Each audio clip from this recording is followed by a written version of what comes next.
días.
Bueno, buenos días para todos. Siendo las 7 vamos a empezar. Mi nombre es Paula Ramírez y hoy nos toca la actividad del departamento de presentación de guía de práctica clínica. Y la guía que voy a presentar el día de hoy es la guía de infección urinaria complicada de la ITSA. Entonces, el contenido que les propongo para el día de hoy es hablar un poquito de generalidades de la ITU, sobre todo haciendo énfasis en etiología, para luego ya presentar como tal la guía, la metodología, las recomendaciones y evaluación de la evidencia en la que se basan esas recomendaciones, a terminar con evaluación de la guía y unas conclusiones para llevar a casa. Entonces, lo primero es saber qué es una infección urinaria, que se define por Mander como un proceso inflamatorio que implica la multiplicación e invasión de microorganismos de la vía urinaria y puede afectar cualquier parte de la vía urinaria, riñones, uréteres, vejiga, uretra y el nombre es próstata. Muy importante resaltar la palabra inflamatorio porque eso es lo que nos va a diferenciar infección urinaria, una bacteriuria asintomática. En cuanto a la epidemiología, pues esta enfermedad es supremamente importante a nivel mundial, ya que tiene una gran carga de enfermedad. Se habla que a nivel mundial hay 40 millones de episodios cada año. Cuando uno se va a revisar quiénes son las personas más afectadas, pues definitivamente van a ser las mujeres. Se habla de una tendencia en mujeres de 3.6 veces mayor comparado con hombres de la misma edad. Y se habla que en la vida de la mujer, al menos 50% de ellas van a llegar a presentar un episodio de ITU en su vida. Y ya hablando como tal de pielonefritis, la incidencia es aproximadamente en mujeres de 3 episodios por cada 1.000 personas año. Ya en mujeres posmenopáusicas, pues digamos que esa incidencia baja bastante, pero pues sigue siendo bastante significativa. Y en hombres menores de 50 años, habla de una incidencia de 8 por cada 10.000 hombres año. Cuando uno habla de las clasificaciones de ITU, pues ya les dije, se puede clasificar según el sitio anatómico que está afectado, riñones, pilonefritis, vejiga, cistitis, pero también históricamente siempre se ha hablado de ITU complicada e ITU no complicada. Y acá es donde comienzan a haber algunas dificultades, porque como podemos ver, cada una de las sociedades del mundo, la Sociedad de Urología Europea, Sociedades Europeas de Urología y Infectología, todas tienen una definición diferente para ITU complicada. Algunas incluyen más factores, algunas incluyen menos factores, y realmente cualquier clasificación en medicina tiene que tener como objetivo pues facilitar el diagnóstico, facilitar el tratamiento. Y probablemente si cada sociedad, si cada lugar del mundo tiene una definición diferente para ITU, pues esto va a hacer que se dificulte el tratamiento y la elección de antibióticos, la elección del tiempo de tratamiento. Y vamos a ver que esto es uno de los temas que trata la guía que voy a presentar el día de hoy. En cuanto a la etiología de la ITU, pues definitivamente las bacterias más importantes van a ser pues las gram negativas, siendo E. coli la que se lleva 75.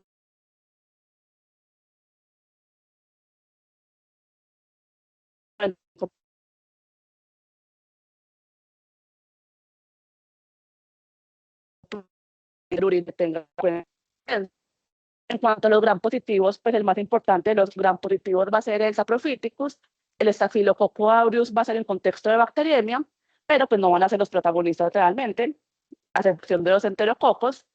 Y vamos a ver que algunas bacterias como Proteus, Klebsiella bacter,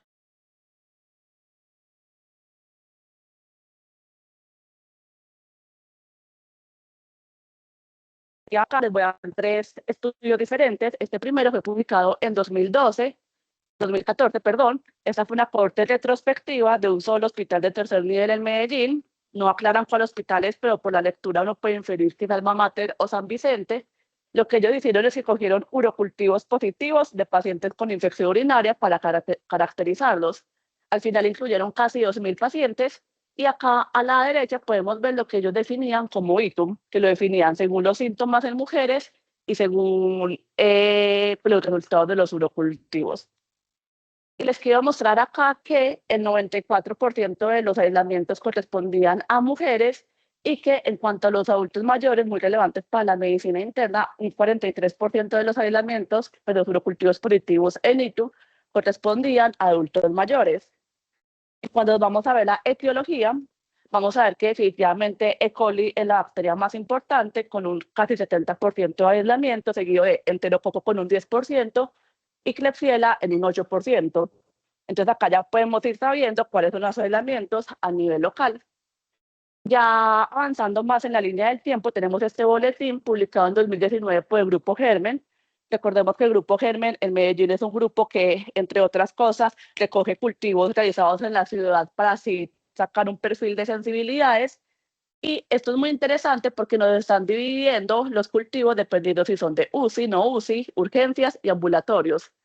Definitivamente E. coli va a ser la principal, pero quiero que acá analicemos la Klebsiella, porque vamos a ver que en los servicios más críticos, UCI y no UCI, que uno supone que de hospitalización hay una mayor incidencia de urocultivos para Klebsiella, mientras que cuando nos vamos a los pacientes en urgencias o los pacientes ambulatorios, esta incidencia baja hasta 3 puntos porcentuales, lo cual va a ser importante al momento de elegir los antibióticos y decidir si vamos a elegir antibióticos que cubran Klebsiella o no. Y ya más adelante tenemos esta otra publicación del Grupo Germen, que fue publicada el año pasado, que también es un boletín.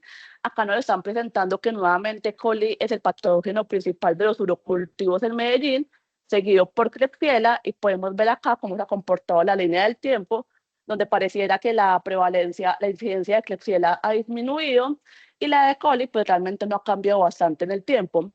Pues entonces ya sabemos definitivamente cuáles son los patógenos que en nuestro medio tenemos que cubrir. Y finalmente tenemos esta tabla que es acá de la Guía Colombiana de Infección Urinaria, donde nos están mostrando diferentes estudios que se han hecho en Colombia. A lo largo del tiempo podemos ver por acá el estudio que ya les presenté en Medellín. Podemos ver que el último que se publicó fue en Bucaramanga, donde el 83% de los pacientes eran E. coli y 15% eran Klebsiella. Y podemos ver que acá enterococo pues realmente varía bastante dependiendo del estudio. Y pues, varios estudios ni siquiera lo reportan. Ya, pensaba lo que les traía de generalidades, ya quiero que nos concentremos como tal en la guía. Esta guía fue publicada el 17 de julio del presente año, se titula Guía Práctica Clínica para el Manejo y Tratamiento de Infecciones Urinarias. Los autores principales son estos tres que les presento en pantalla. Los tres son infectólogos y la autora principal es la doctora Bárbara Wells, que es infectóloga del Baylor College of Medicine.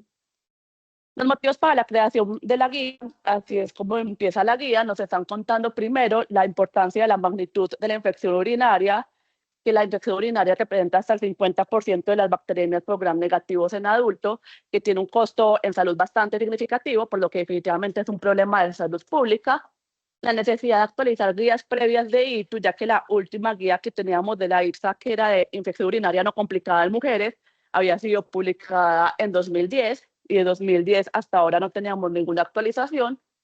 La importancia de la emergencia de resistencia antibiótica, definitivamente los patógenos que se aislaban en 2010 son muy diferentes a los patógenos que aislamos en hoy en día y las resistencias son bastante diferentes, por lo que se tienen que actualizar las recomendaciones y la necesidad de actualizar las clasificaciones, puesto que lo que ya les mostré, consideran que la clasificación actual de ITU complicada o no complicada es difícil. Cada sociedad tiene una definición diferente y esto hace que al momento de aplicarla pues hayan problemas. La población a la que va dirigida esta guía de práctica clínica son adultos con infección urinaria complicada. Ya vamos a hablar más adelante para ellos que es una infección urinaria complicada. Y muy importante saber desde ya que no incluye pacientes trasplantados renales, mujeres en embarazo, neutropenia febril u hombres con prostatitis. En cuanto a la audiencia a la que va dirigida esta guía, pues realmente está dirigida para médicos de atención primaria, para internistas, para urgentólogos, es decir, para todos los que estamos acá en este salón, y se busca responder 3 preguntas clínicas. La primera, ¿cuál antibiótico empírico debería escoger? La segunda, si debería o no cambiar el manejo de vía intravenosa a vía oral y cuándo. Y la tercera, ¿cuánto tiempo debería tratar yo una ITU complicada? En cuanto a la metodología de la creación de esta guía de práctica clínica, pues resalto que el desarrollo comenzó en 2019, se basa en el sistema GRADE y en el propio handbook de la EISA para creación de guías de práctica clínica. El panel incluyó, como ya les mostré, especialistas en infectología, pero también microbiólogos clínicos, internistas, urgentólogos, ginecólogos, urólogos, medicina familiar, farmacólogos y, muy importante, representantes de pacientes. Estos representantes fueron escogidos, pues, pacientes que ya habían tenido por lo menos un episodio de infección urinaria y que no tuvieran ningún conflicto de interés con la industria.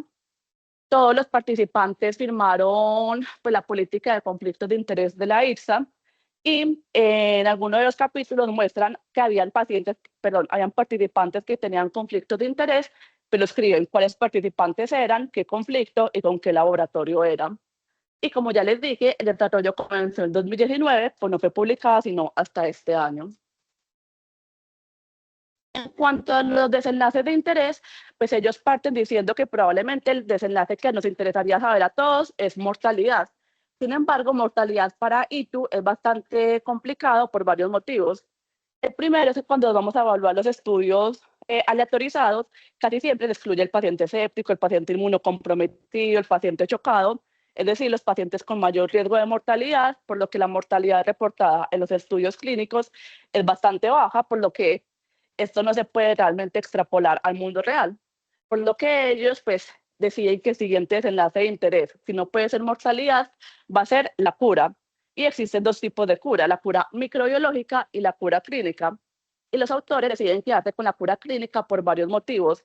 Primero, porque es la cura que le interesa al paciente le interesa sentirse mejor, no tener fiebre, no tener síntomas, poderse, pues, que se le puedan dar de alta, más que tener un urocultivo negativo. Y segundo, porque realmente en ITU no se utilizan urocultivos de rutina, de control, y que incluso si estuviéramos haciendo urocultivos para todo el mundo con una ITU, probablemente terminaríamos tratando muchas bacteriuras asintomáticas, por lo que definitivamente el panel se queda con cura clínica como el desenlace de interés principal.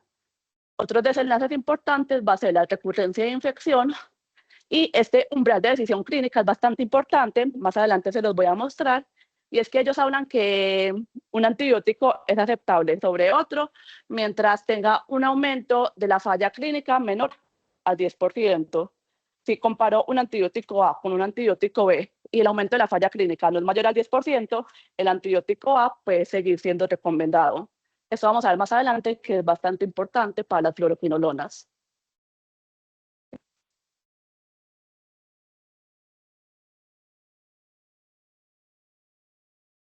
En cuanto a la literatura,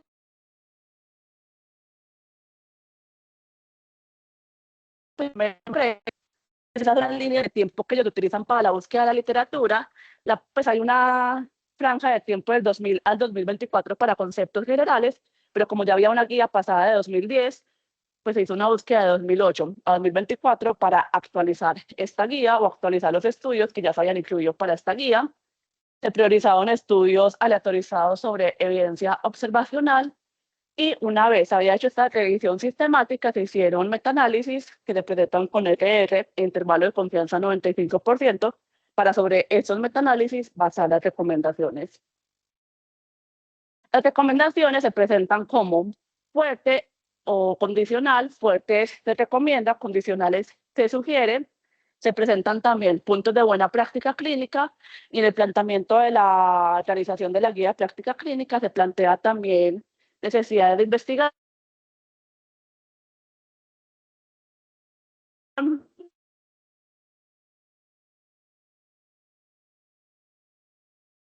a comenzar con la guía. Lo primero, nueva clasificación. Entonces, nos están presentando las clasificaciones antiguas, las cuales eran problemáticas, no eran probablemente tan fáciles de aplicar. Algunas hablaban de mujer joven o embarazada que no tuviera síntomas sistémicos, se separaba la pielonefritis. Entonces, lo que ellos proponen es esto, una nueva clasificación que nos va a dividir la infección urinaria en complicada y no complicada. La infección no complicada, que es esta que se está presentando acá arriba, pues digamos que es fácil porque incluye dos cosas. Uno, una infección que comprometa un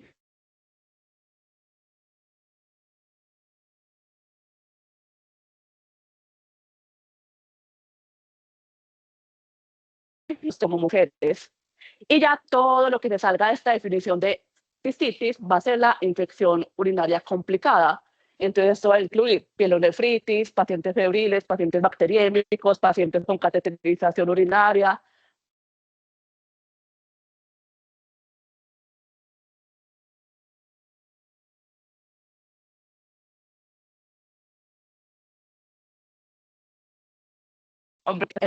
Y tú no complicada cistitis, y tú complicada todo lo demás que no sea cistitis. Y eso va a ser fácil de recordar para poder aplicar las siguientes recomendaciones.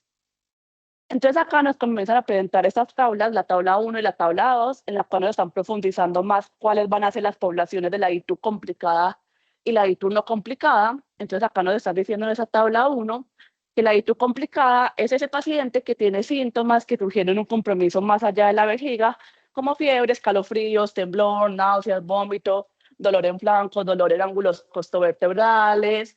La pielonefritis se va a incluir como una ITU complicada. Y dentro de la ITU complicada se va a incluir todos los pacientes que tengan algún tipo de catéter urinario, ya sea un catéter intermitente, una cateterización intermitente limpia, un catéter permanente, una función suprapúbica, etcétera. Y dentro de esta población de ITU complicada también se van a incluir los pacientes con vejiga neurogénica, con obstrucción urinaria o con retención urinaria de base. Y muy importante que a pesar que estas infecciones de los hombres se incluyen dentro de la ITU complicada, pues no van a ser el objetivo de esta guía.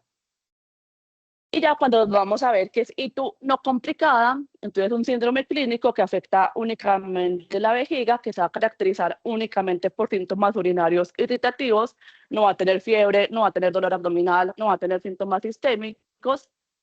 Muy importante que esta ITU no complicada puede ocurrir tanto en hombres como mujeres, puede incluir condiciones urológicas de base, no especifican cuáles condiciones, puede incluir pacientes inmunosuprimidos y pacientes con diabetes. Es decir, un hombre con diabetes con cistitis es una ITU no complicada. Un hombre o una mujer inmunosuprimida con cistitis únicamente es una ITU no complicada. El hecho de estar inmunosuprimido o de tener diabetes no lo convierte en complicada. Y ahora sí vamos a comenzar a hablar de los capítulos de la guía. La guía tiene 3 capítulos. Vamos a comenzar con el primero, que es la selección empírica de antibióticos.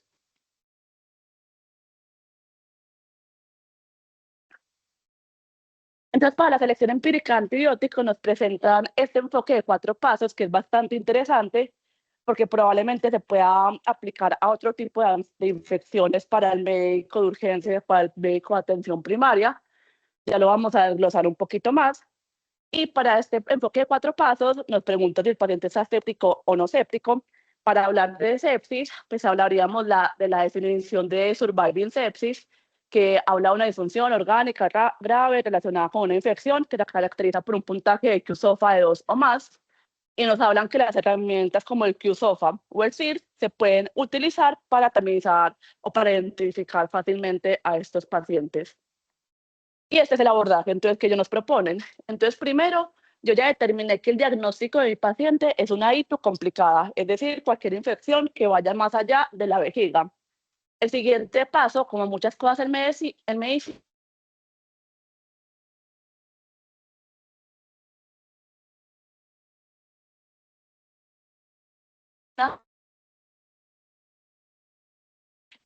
luego de haber determinado la gravedad de mi paciente, tengo que determinar qué factores de riesgo para gérmenes resistentes trae mi paciente. Acá les voy a adelantar la recomendación. Los factores de riesgo para resistencia que esta guía nos propone son 2. Uno, que haya utilizado fluoroquinolonas en los últimos 12 meses. Y 2, pues urocultivos positivos que tenga el paciente de los últimos 3 a 6 meses. El tercer paso va a ser evaluar factores específicos de mi paciente que me lleven a la elección de un antibiótico sobre otro. Acá nuevamente les adelanto, la guía nos propone tener en cuenta alergias, contraindicaciones, interacciones medicamentosas. Acá probablemente yo también agregaría la función renal del paciente para escoger un antibiótico sobre otro. Y el paciente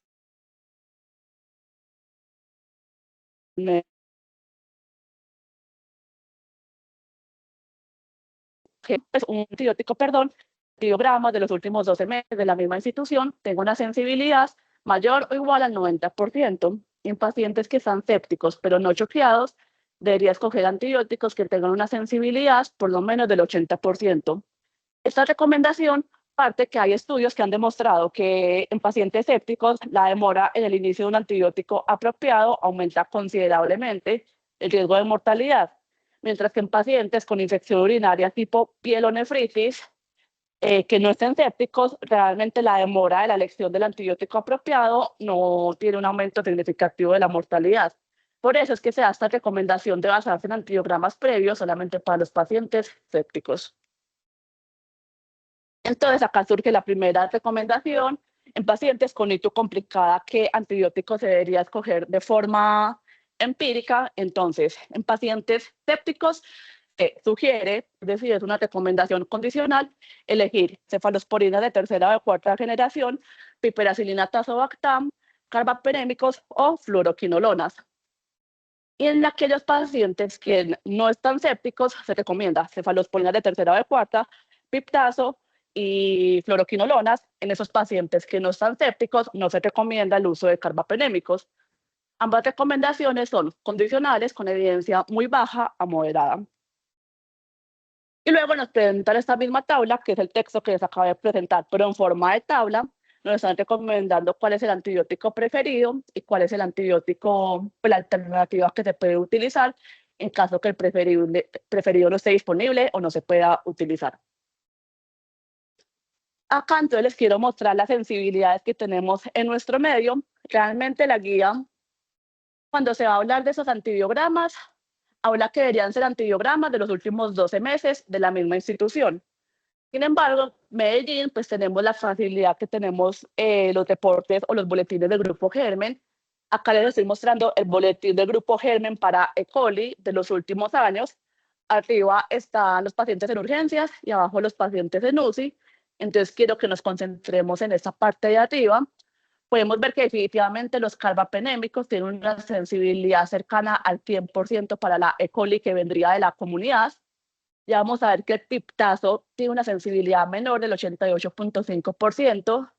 CAS es ceftazidima, como representante de cefalosporinas de tercera generación. Ya vamos a ver que la sensibilidad disminuye el 83%. FEP es cefepime, como cefalosporina de cuarta generación. Vamos a ver que también es del 83%. Y vamos a ver que realmente las fluoroquinolonas para nuestro medio no alcanzan ni siquiera el 70%. Entonces acá digamos que puede ser problemático aplicar la guía de práctica clínica a nuestro medio porque vamos a ver que en un paciente séptico con choque yo debería escoger un antibiótico que tenga una sensibilidad mayor al 90% y realmente los únicos antibióticos que en nuestro medio tiene una sensibilidad mayor al 90% son los carbapenémicos y la ambicacina. La nitrofurantoína pues definitivamente la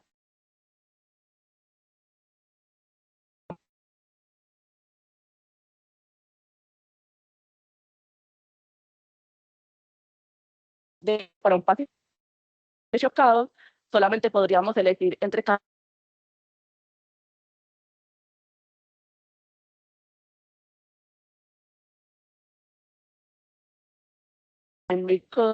de tercera. Y cuando vamos a revisar lo mismo, pero para Clessia pneumoniae, que ya les presenté que es el segundo aislamiento más común en nuestro medio, que, que hagamos énfasis en la tabla de abajo, que son los servicios no UCI, donde vamos a ver que realmente la sensibilidad, incluso para los carbapenémicos, puede llegar a ser tan baja como el 80%, cipro 76%, piptazo 62%, cefalosporina de tercera y cuarta 67%. Es decir, pues tenemos problemas, digamos que tenemos la ventaja que ya les mostré, que la Klebsiella del paciente que viene de la comunidad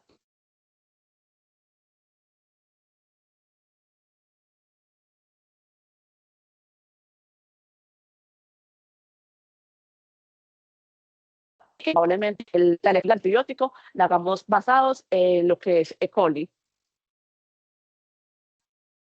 Acá entonces nos comienzan a presentar la evidencia de cada uno de los antibióticos que ya nos dieron las recomendaciones. La primera evidencia es este metaanálisis que fue publicado en 2004, es decir, un metaanálisis bastante antiguo, que incluyó 2 RCTs de no inferioridad. Es importante resaltar que casi a la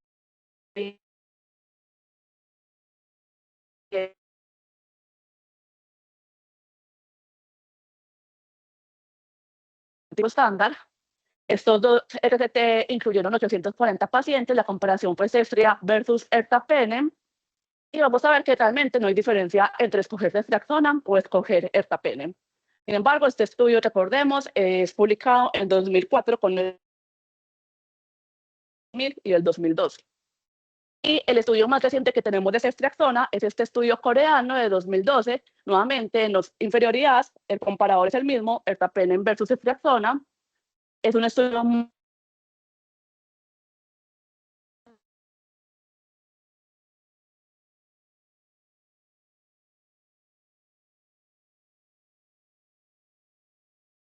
inferior, que la guía hace la recomendación y nos hace la declaración que probablemente la ceftriaxona sea un muy buen antibiótico para ese paciente que se vaya a manejar de forma ambulatoria porque se aplica una sola vez al día.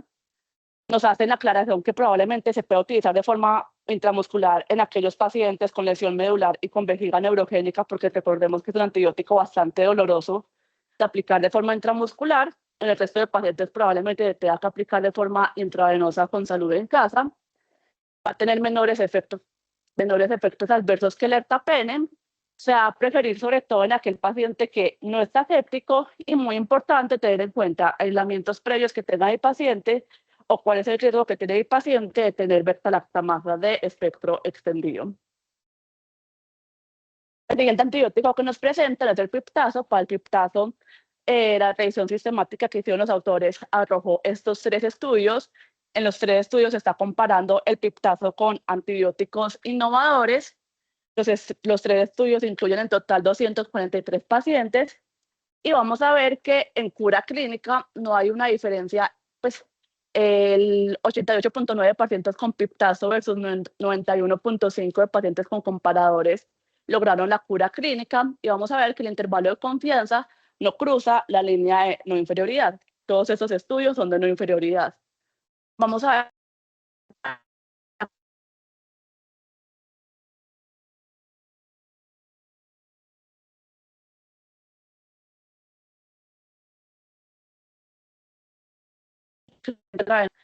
ver y aquellos efectos adversos no graves pues estaban a favor de la utilización del triptazo.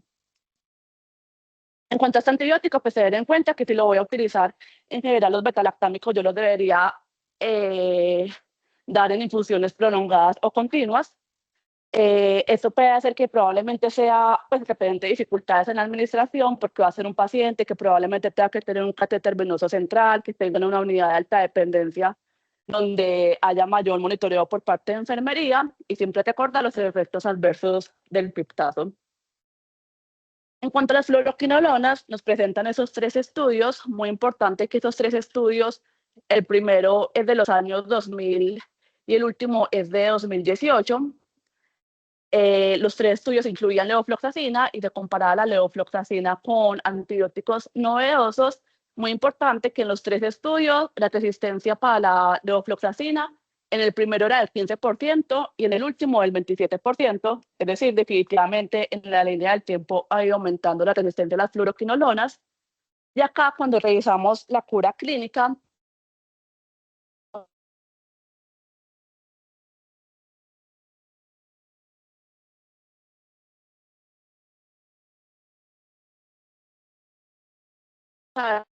que es una diferencia signo no cruza el punto de no inferioridad del 10% que propone la guía, por lo que se sigue recomendando.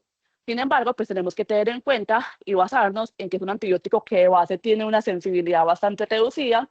Recordemos que para E. coli en el servicio de urgencia la sensibilidad era del 75%, por lo que probablemente no es un antibiótico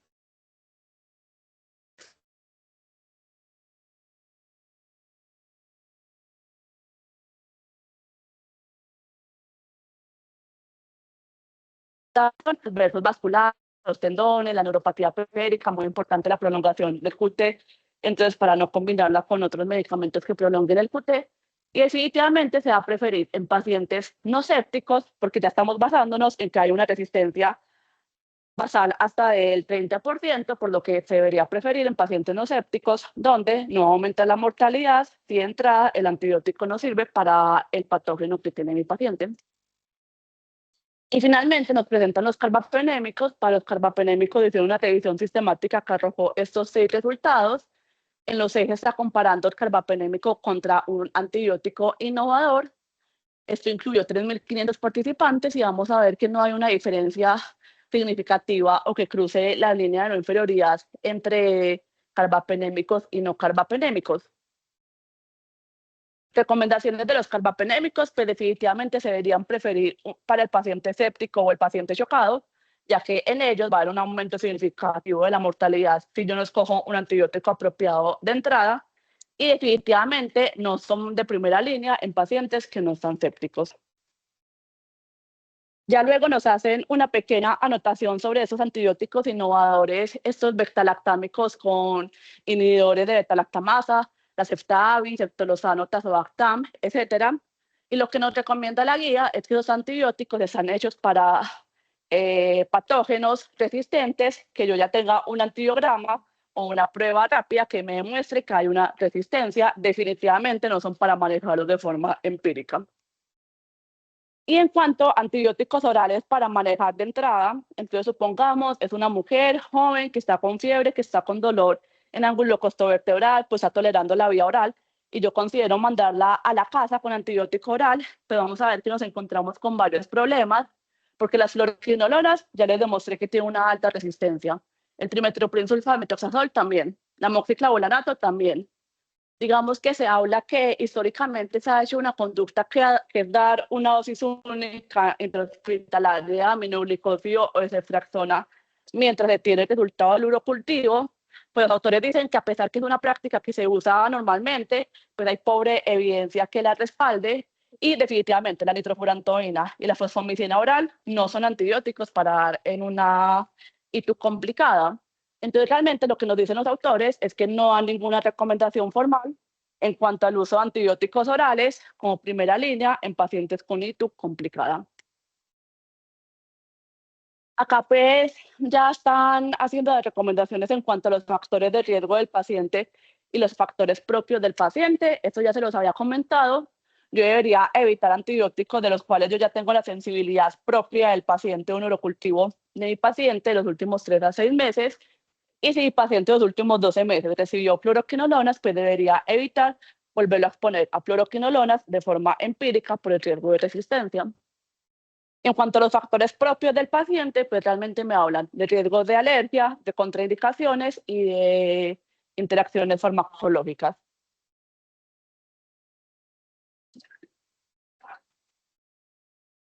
Y muy importante que nos dan esta tercera recomendación, esta cuarta recomendación, perdón, en la cual nos están diciendo que apenas tenga un aislamiento microbiológico que me permita reducir el espectro antibiótico, yo lo debería hacer. No es correcto, pues, hacer un tratamiento completo con el primer antibiótico que yo inicié, sino que siempre debería intentar utilizar el antibiótico con el menor espectro posible. Ahora vamos a pasar al segundo capítulo de la guía, que es el cambio a tratamiento oral. Entonces, acá lo que nos dice esta recomendación es que en pacientes con hito complicado que están manejando de forma parenteral, que vienen mejor clínicamente, en los cuales hay una disponibilidad de un antibiótico oral y el paciente lo puede tomar, si se debería hacer el cambio de manejo parenteral a un manejo oral. Y la recomendación que nos da la guía es que sugieren, es decir, una recomendación condicional, la transición antibiótico oral en lugar de terminar la terapia parenteral con una baja certeza de la evidencia.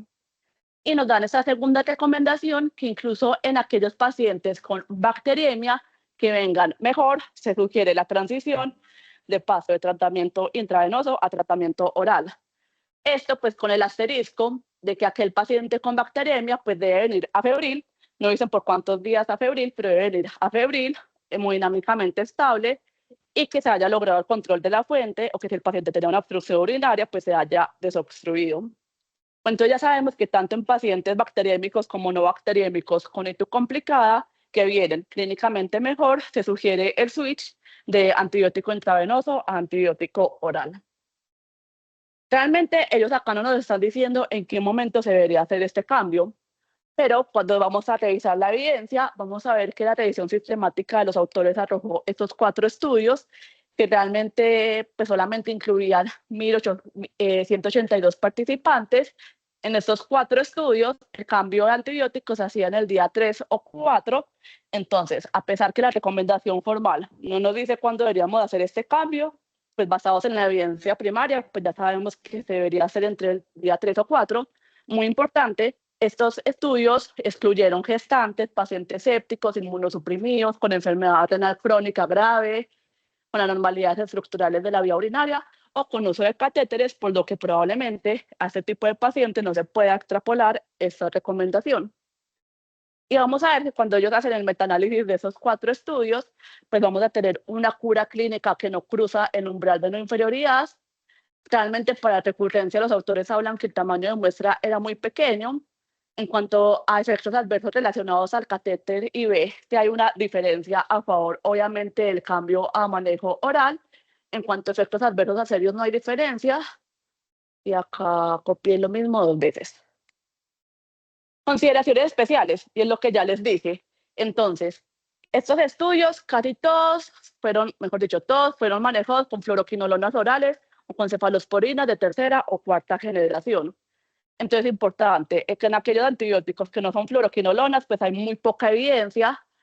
En aquellos pacientes que tenían bacteriemia, pues realmente hay un alto riesgo de sesgos y un muy pequeño tamaño de muestra, porque usualmente esos pacientes bacteriémicos se excluyen.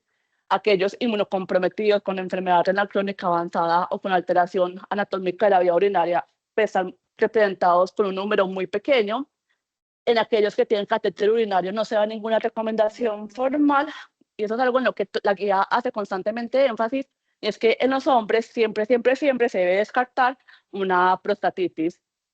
Y también nos hablan que la evidencia de betalactámicos orales, como amoxiclavulanato, pues es bastante escasa.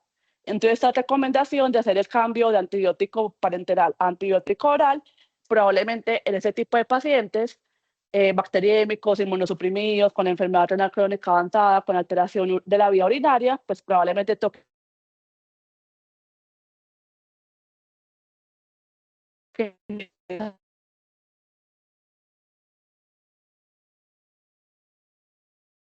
práctica. Entonces, acá se la pregunta a los doctores si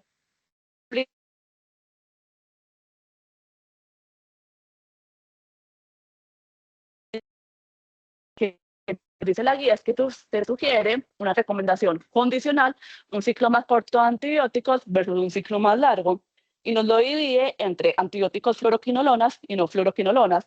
En aquellos con fluoroquinolonas probablemente se pueda utilizar un curso de 5 a 7 días. En aquellos que no tengan, que no hayan sido manejados con fluoroquinolonas, deberían utilizar 7 días de antibiótico. Y esa misma recomendación para pacientes con bacteriemia, siempre y cuando el paciente venga clínicamente bien,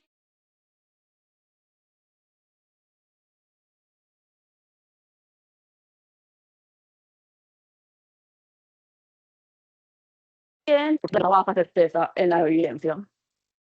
Entonces, en este punto nos presentan este esquema que es bastante interesante y de nuevo probablemente se pueda incluso aplicar a otro tipo de infecciones.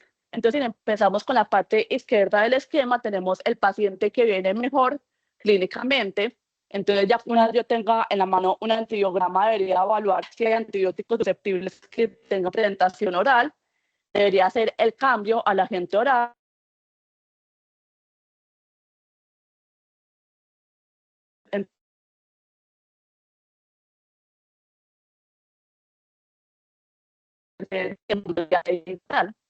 Por otro lado, tenemos el lado derecho del algoritmo, aquel paciente que no viene clínicamente bien. Son varias las preguntas que me tengo que hacer. Primero, saber, una vez que ya tenga el antibiograma en la mano, pues ver el antibiótico que le estoy dando a mi paciente, pues si sirva para el bicho que tiene mi paciente.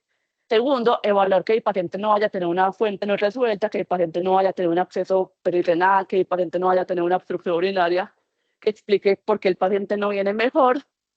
Tercero, preguntarme, ¿será que el paciente sí tiene una ITRO complicada y no será que el paciente tiene un cuadro clínico secundario a cualquier otra enfermedad?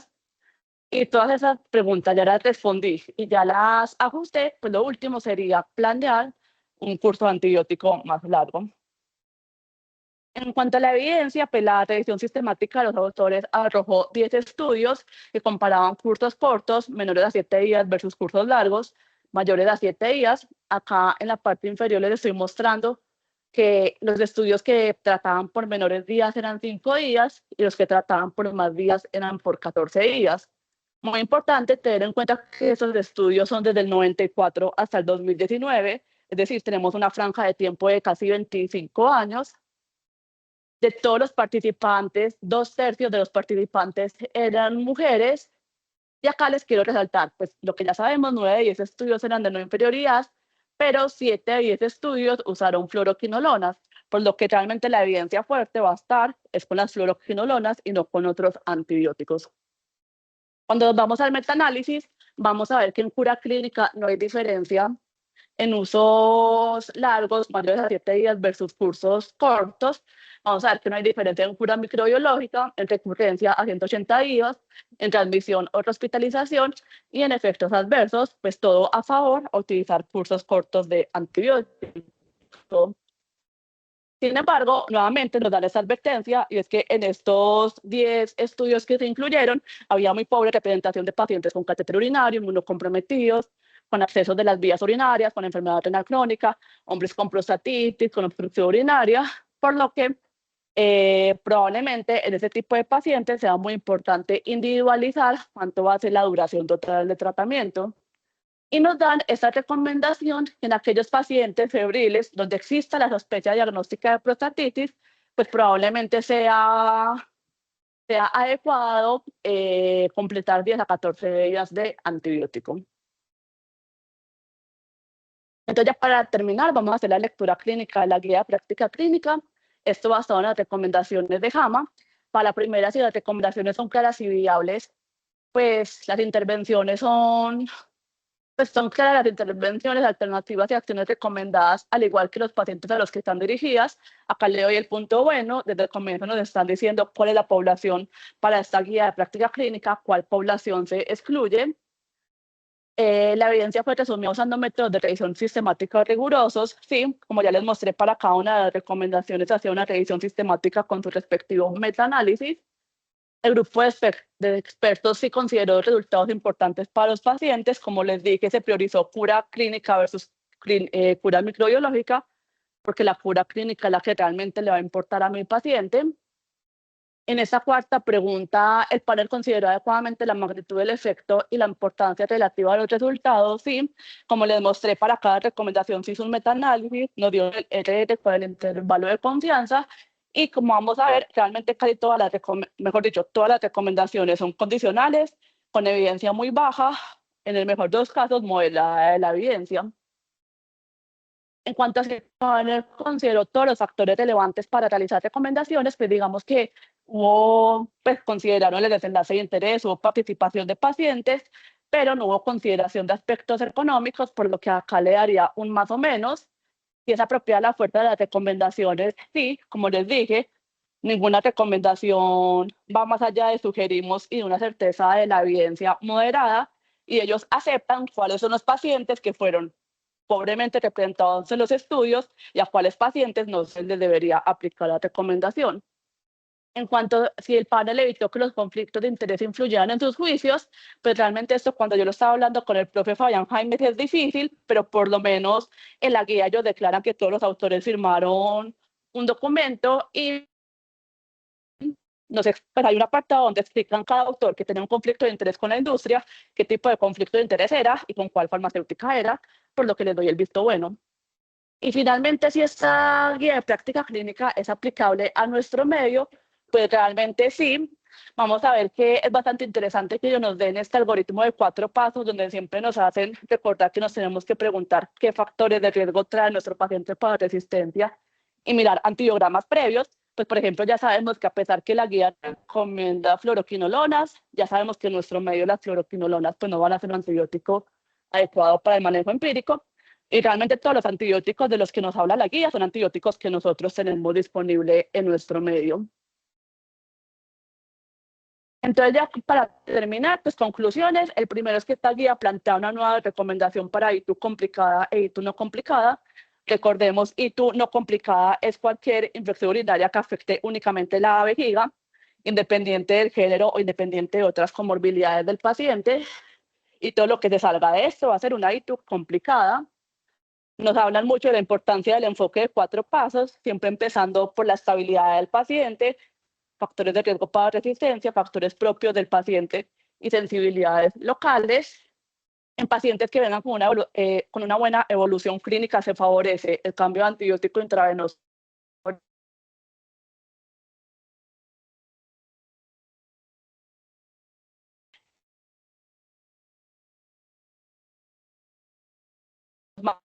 se acepta que probablemente la mayoría de recomendaciones sí se puedan aplicar a mujeres en embarazo, siempre y cuando el antibiótico pues, no esté contraindicado en el embarazo. Probablemente también se puedan aplicar para pacientes inmunosuprimidos, ya para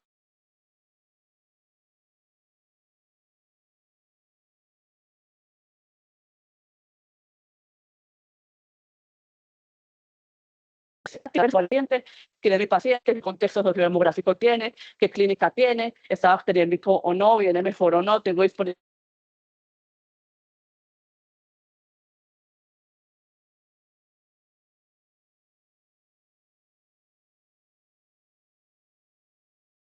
y sensibilidad de las proquinolonas para el foli, el 69%, por lo que no son antibióticos para utilizar en nuestro medio de manera empírica. Ya.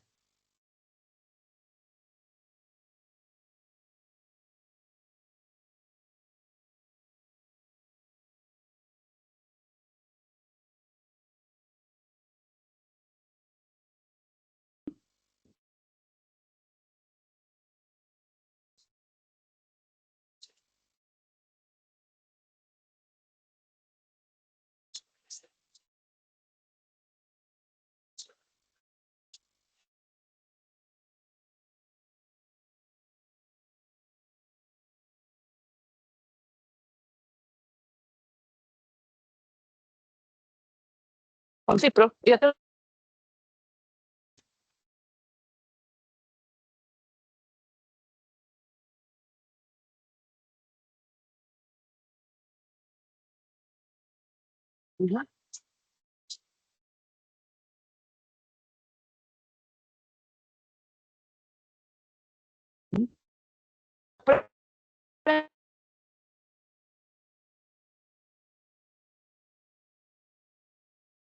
hospitalario para pacientes que venga mejor. No la mandaría a la calle ya.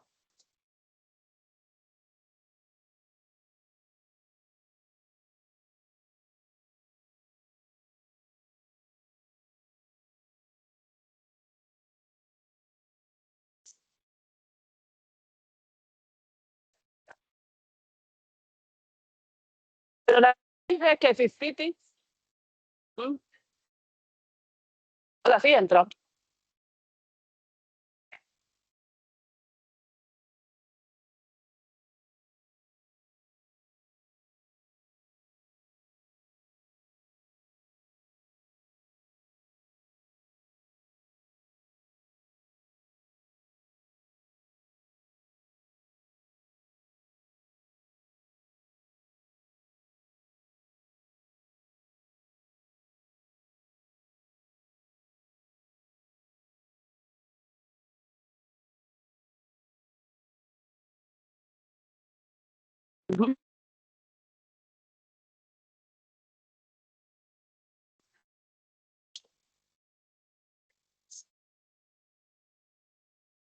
Pues acá realmente, a pesar que según la guía nos hablan del 90% y 90% solamente serían carbapenémicos y amicacina, probablemente teniendo en cuenta esas sensibilidades de piptazos, cefalosporinas y de tercera y cuarta, aún en el paciente chocado, yo probablemente escogería estas.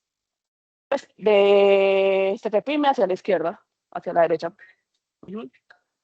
Sí, pues cualquiera de estos. Sí, todos estos son estos tres son menores al 90%. Los únicos que son mayores son estos cuatro.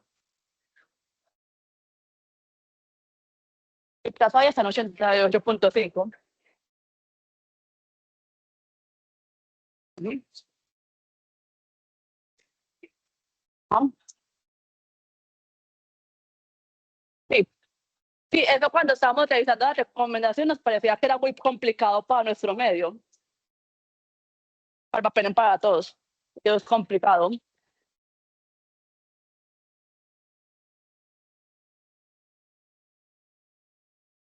Mm,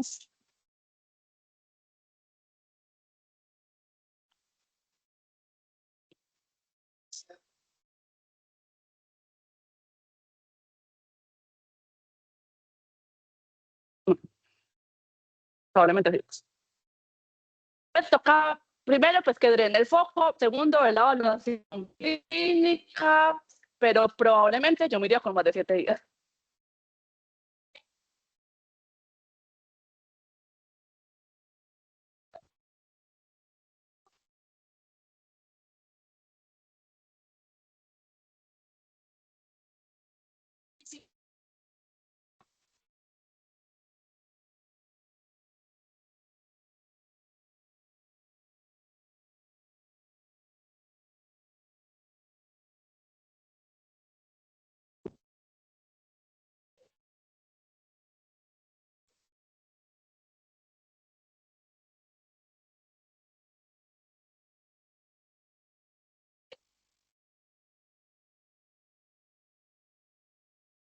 Okay.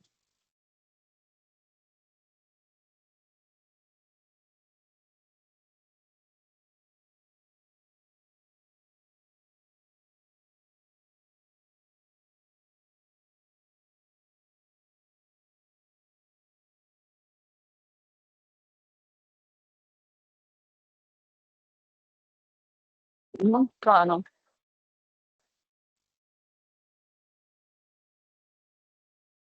no.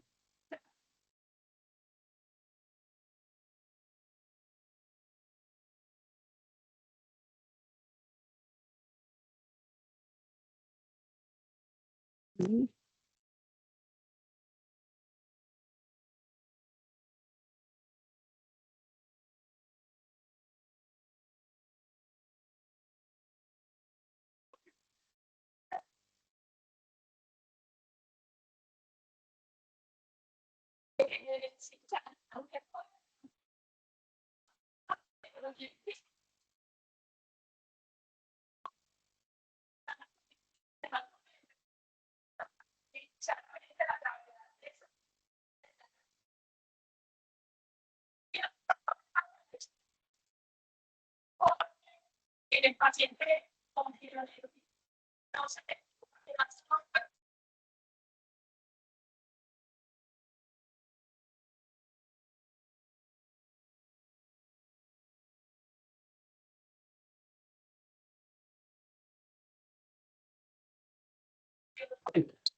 mm.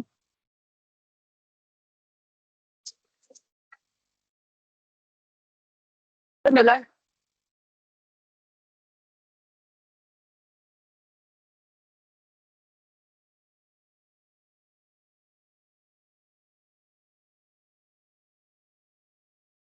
está hecho el antibiótico, mentalidad, lo que es el orden de ideas, probablemente en nuestro contexto colombiano podría utilizar un antibiótico con un espectro menor a los que utilizan ellos. y probablemente diga adecuado. 2023.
Y pues acá, pues acá solamente lo estaba presentando como la lección de antibióticos, pero la guía dice que uno debería hacer todo lo de surviving sepsis para esos pacientes sépticos. Listo.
Okay.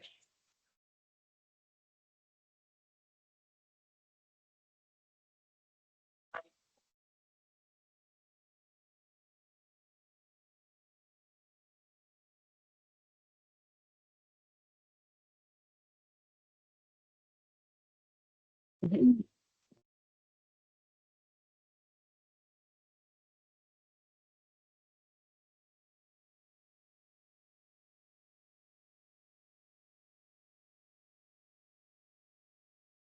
ujú,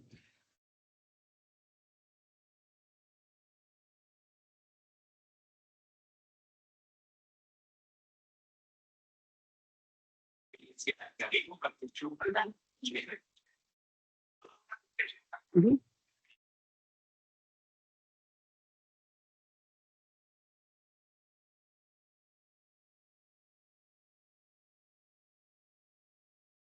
ujú,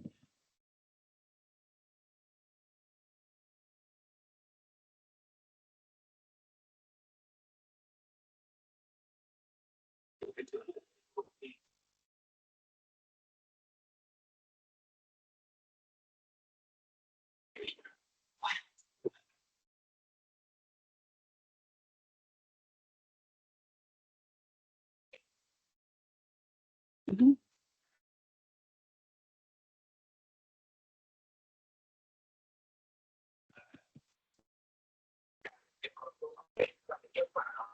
ujú.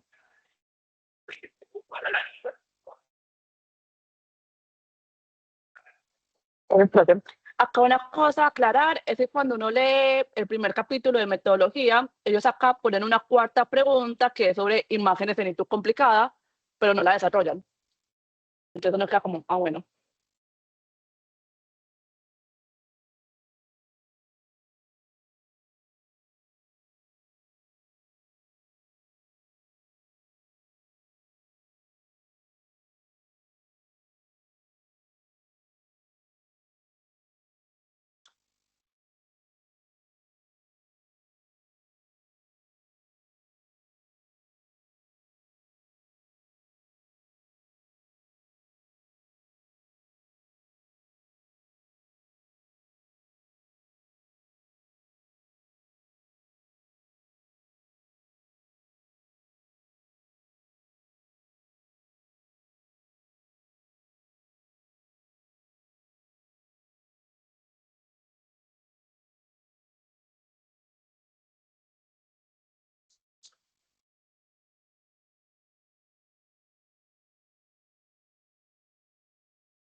Flora del paciente, de la institución y del entorno.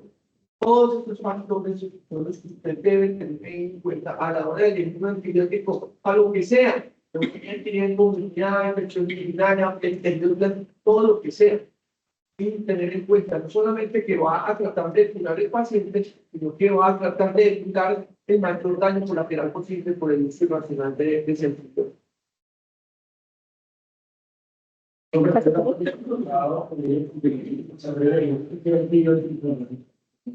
No, es que yo no, por ejemplo, a mí no me gustan las guías porque la guía dice que te piensas, porque es que la guía dice. Entonces, yo hago lo que dice la guía. Y a las instituciones, y al sistema de salud le encanta hacer guías. Pero la guía es para el médico que no es capaz de pensar, que no es capaz de analizar el paciente que tiene al frente. Entonces, ¿cuál es el antibiótico? Que usted determine que es el que mejor se adapta al escenario clínico del paciente.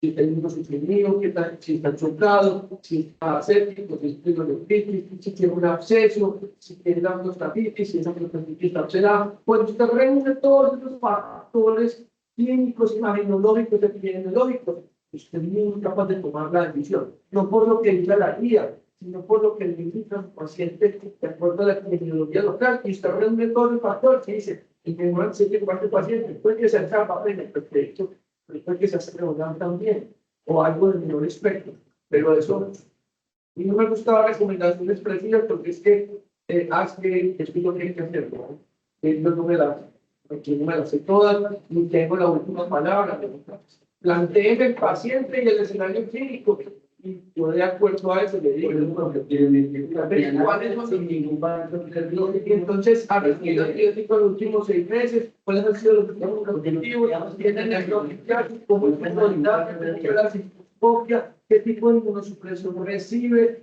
¿Qué otros factores hay ahí? Es una paciente que no ha tenido absolutamente nada, llega con una o dos dosis de potencia insuficiente, tiene insuficiencia.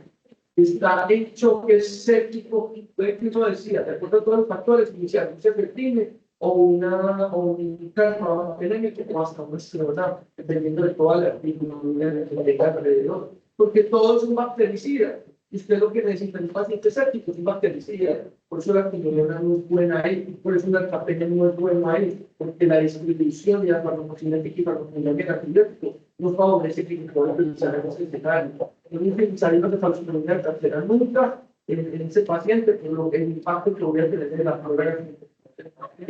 Entonces, todos esos factores usted los reúne y como va a decir, tiene que ser algo que pasa cuidado.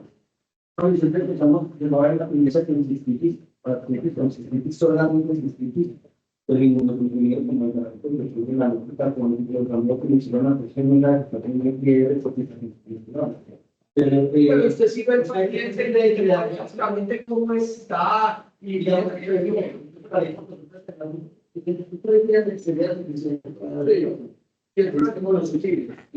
no hay evidencia de compromiso ascendente, no tiene un epíteto. Sí, el paciente clínicamente se ve bien y los mantenedores cuánticos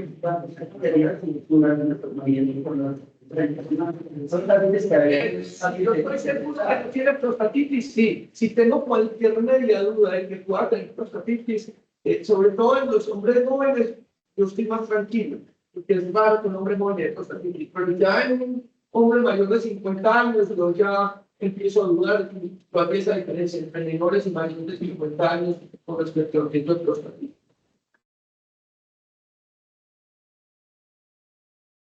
Bueno, gracias.